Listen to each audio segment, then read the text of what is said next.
आजकल हम देखते हैं हल्का सा वेदर चेंज होते ही कोल्ड कफ शुरू हो जाता है।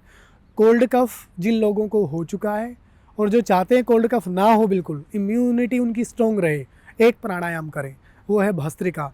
और मित्रों, 100% कारगर और लाभदायक प्राणायाम है। देखो टेक्निक को देखिएगा, सीधे खड़े होंगे या बैठ के भी कर सकते हैं।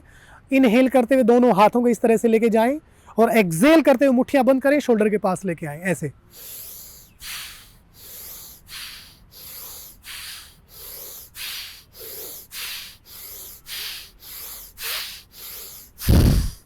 दस 10 के 2 से 3 राउंड करें और ऐसे ही शाम को करें और आप देखें कोल्ड कफ बिल्कुल नहीं होगा, हो चुका है वो धीरे धीरे दूर हो जाएगा और हमारी रोग प्रतिरोधक क्षमता भी इस प्राणायाम से मजबूत होगी।